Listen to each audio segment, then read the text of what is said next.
Magandang araw ho. Ah, Ito na ho yung part 2 ng napag-usapan natin kahapon.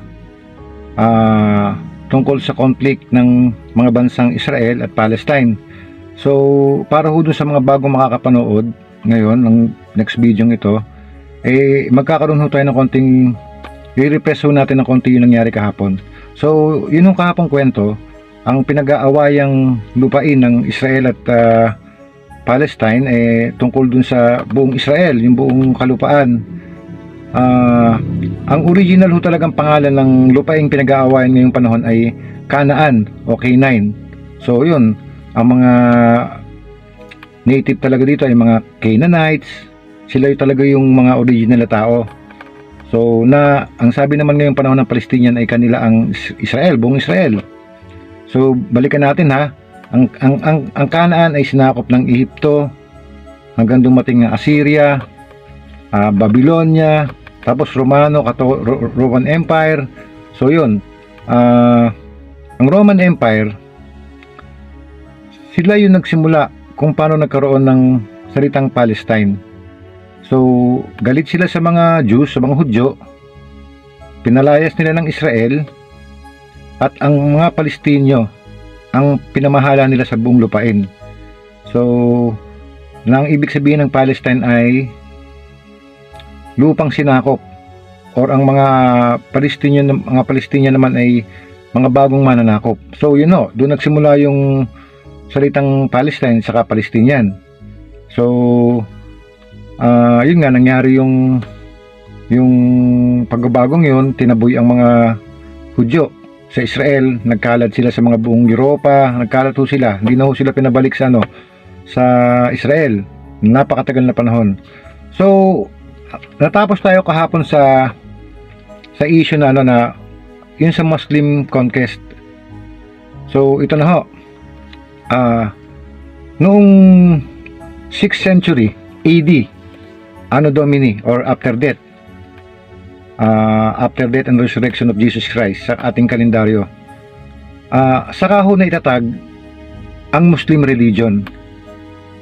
6th century po yun. So ang paniniwala nila, si Prophet Muhammad ay nag-ascend, yung kanyang night journey, nag-ascend siya sa lugar na kung tawagin ngayong panahon ay Jerusalem. So mahalaga rin ho ang Jerusalem sa paniniwala ng mga Muslim. Doon daw siya umakyat papuntang kalangitan para pumunta kay Allah, ayon sa mga Muslim. Pero wala ho talagang ebidensya. Sabi na rin ng mga ating biblical scholar na nagpunta ng Jerusalem si Muhammad, ang Prophet Muhammad. Kasi at that time, ang Katolismo ho ay malaganap na sa Israel.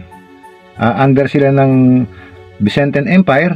So yung mga Romano na tinatag nila yung Kristyanismo doon, at wala ho kahit mosque, wala hong mosque ng mga Muslim doon sa Jerusalem.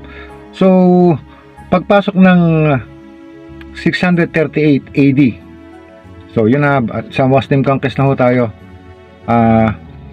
Sinakop na ho ng buong Muslim group or empire, Muslim Empire, ang buong kalupaan.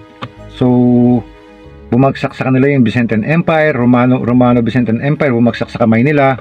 So sila na ho yung naghari sa buong kalupaan. So doon ho lumaganap ang Muslim religion. Pinalaganap ng mga Muslim Crusader, at ang buong neighboring countries ng Israel ay na-convert nila sa Muslim religion. So yun ho, nag-dominate na doon sa panahon yun ang Muslim. So yun ho ay 638 AD. Ang mga for the meantime, ang mga Jews naman ay hindi na ho nakabalik talaga sa Israel, dahil talagang pinalayas ho talaga sila ng mga Romano. Kasi nga galit ang mga Romano sa Jews, sa mga Hudyo, dahil ang paniniwala nila, ang mga Hudyo ang nagpapatay kay Jesus Christ. Sila ay nagpapako sa krus. So alam naman natin yan, nasa Bible yan. parang inayawan nila si Kristo nung pinapili sila ni Poncio Pilato kung sino talaga yung ipapako sa krus. So pinili ng mga Hudyo si Jesus Christ. So yun ho yung pundasyon ng galit ng mga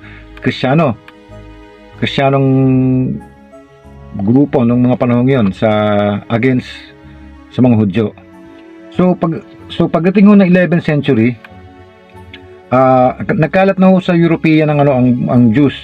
So nagkaroon ho ng isang pangyayari na pinatay ng mga Kristiyano ang ilang Jews dahil nga ho galit sila at sa paniniwala nilang ang mga Hudyo ang nagpapatay kay Kristo. So pagpasok pa rin ho ng 14th century, pagdating sa Europe, nagkaroon ho ng Black Death. So yun ho, inuusig na naman ho ang mga Hudyo ng mga European dahil ang paniniwala ng mga European at that time, ang mga Hudyo ang may kinalaman sa pagpapalaganap ng pandemyang yon. Nilalagyan daw di umano nila ng kung ano yung tubig na iniinom ng mga tao, ng mga European. So marami hong namatay at that time, kaya inusig pa rin ho nila ang mga Hudyo. Marami hong taon na ang mga Hudyo matapos mapalaya sa bansang Israel ay inusig ng buong kalupaan, ng buong Europa, Arabia. At that time mo kasi, ang pagkakaalam ko, ang medyo sibilisadong kontinente ang Middle East ngayong panahon at saka ang Europa. So ito na ho, dahil sa pagpasok na ho ng 19th century ho tayo, dahil ho sa labis na awa ng mga Hudyo sa kanilang mga sarili, tinayo nila yung Zionism group. Ito ay isang religious, ideological, and political movement para ho ay paglaban naman nila yung kanilang karapatan bilang tao dahil pinalayas nga ho sila sa Israel ng mga Romano at nagpakalat-kalat sila sa buong Europa at hanggang sa pagdaan ho ng mga siglo ay lagi ho silang inuusig ng mga tao. Iba yung tingin sa kanila. So yun ho, at that time patuloy pa rin nung naghahari ang mga Muslim sa region.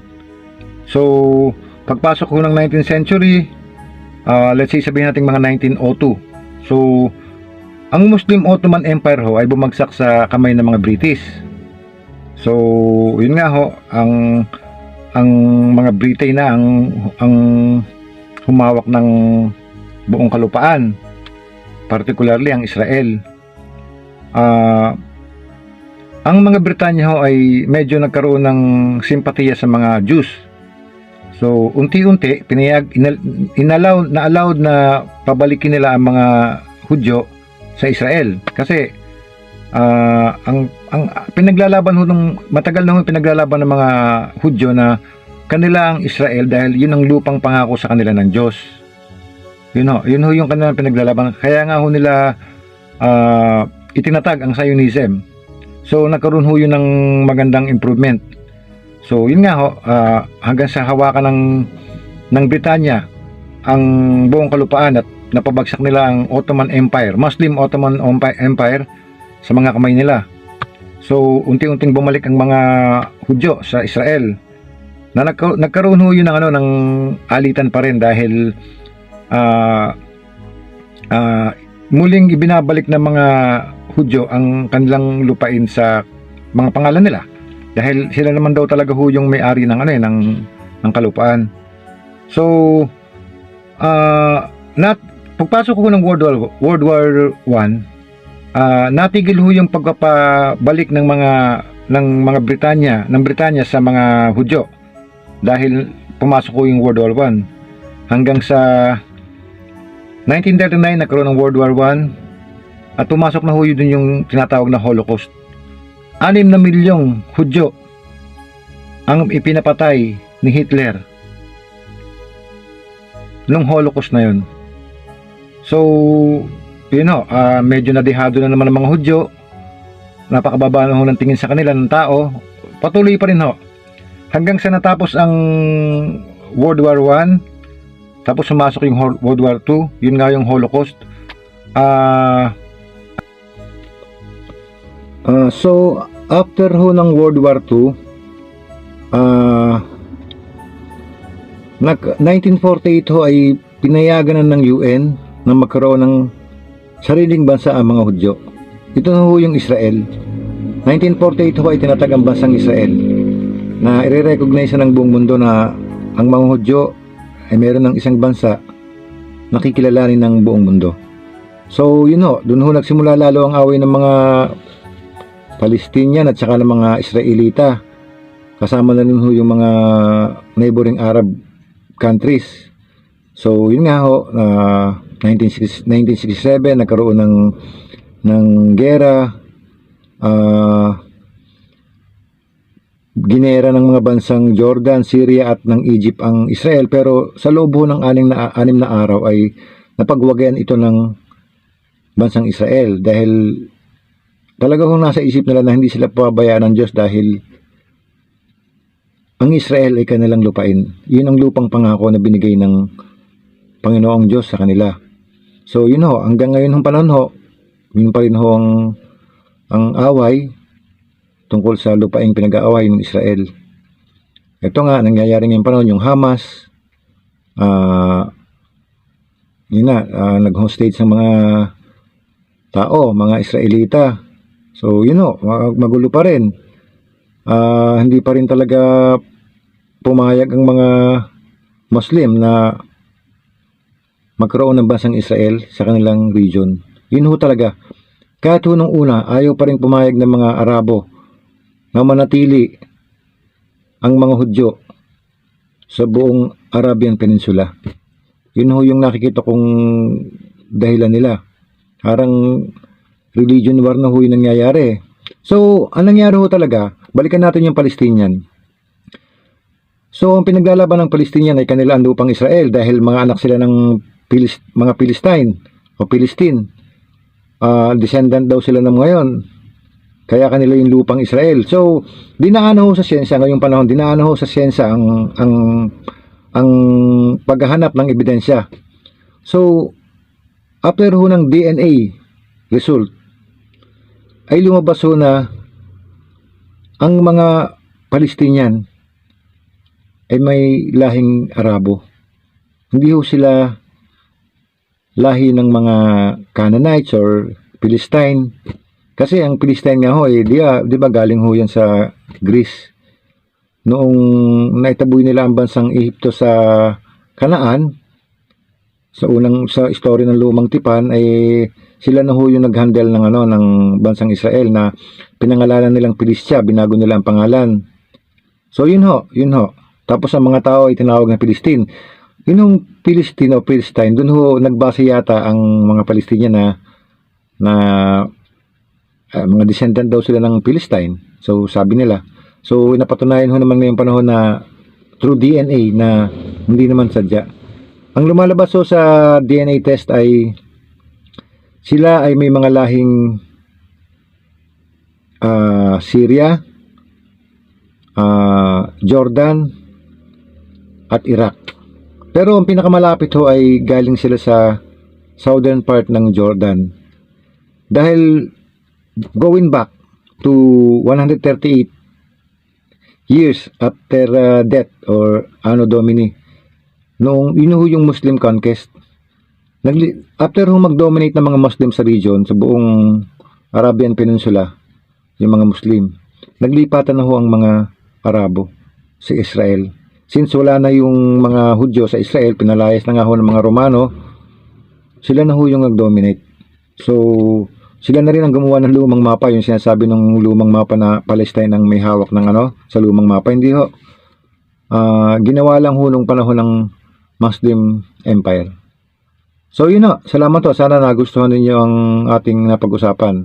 Panoorin nyo ho yung part 1 at ito ho yung part 2 para medyo maganda buo yung istorya. Salamat po.